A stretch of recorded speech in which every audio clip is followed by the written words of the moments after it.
Hello there, welcome back to the channel. Hope all of you are doing well, and as the new session has begun, you all must be busy with your studies. Today we are going to start with Class 12 Economics, Unit 1, Introductory Macroeconomics. We will take up some important concepts and questions today which are often asked in examination. My focus will be to summarize the concepts using acronyms and infographics so that you can learn easily and remember effectively.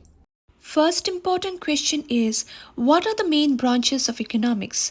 The discipline of economics can be broken down into two major areas of focus, microeconomics and macroeconomics. To learn about microeconomics easily, let's use some acronyms. What can be a better acronym than micro itself? Now, what micro stands for? M stands for micro. I stands for individual economic units. C stands for choices. R stands for resource allocation. O stands for opportunity cost. Now, keeping the acronym micro in mind, we will go a little bit into the details of what microeconomics deals with. Microeconomics is derived from the Greek word micro, which means small. Microeconomics relates to individual economic units like consumer, household, and firms. Microeconomic study deals with what choices individual units make, what factors influence their choices, and the impacts those choices have on individual markets. Microeconomic thought is based on how decision takers choose between scarce resources that have alternate uses. Thus, resource allocation is a key component of microeconomics. Opportunity cost decisions are made by all economic units when they choose something over other alternatives. It is a fundamental concept of microeconomics as resources are scarce relative to our needs. Now let us look at the definition of microeconomics. Microeconomics is the branch of economics that studies the behavior of individual, household, and firms in decision making and allocation of scarce resources. Next important question that we are going to take up is, what is macroeconomics? Again, we are going to use some acronyms. What acronym we are going to use? Yes, we are going to use the acronym macro. Now, what macro stands for? M stands for macro. A stands for aggregate study. C stands for changes.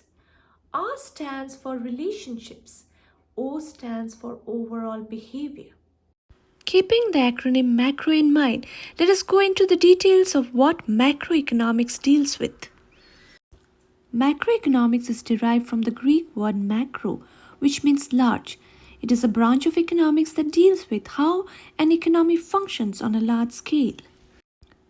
Macroeconomics studies a nation's economy as well as its various aggregates, such as GDP, which is a measure of how much money the country makes, unemployment, which gives us an idea about how many people are without jobs, inflation, which reflects change in prices over time. This branch of economics focuses on the aggregate changes in the economy, such as unemployment, growth rate, gross domestic product, and inflation. Macroeconomics studies the relationship between different economic variables, such as saving and total consumption.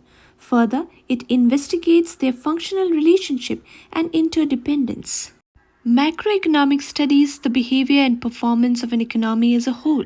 It explores how government policies, monetary systems, and global interactions impact a country's economic performance. In simple words, macroeconomics is like looking at the big picture of a country's economy. It studies the overall aggregate effect of microeconomics. All these points combines to the definition of macroeconomics. Macroeconomics is the study of the behavior of the economy as a whole. It focuses on the aggregate variables such as national income, inflation, unemployment, and economic growth, and explores how government policies, monetary system, and global interactions impact a nation's economic performance. Now let us learn about development of macroeconomics as a separate branch of economics.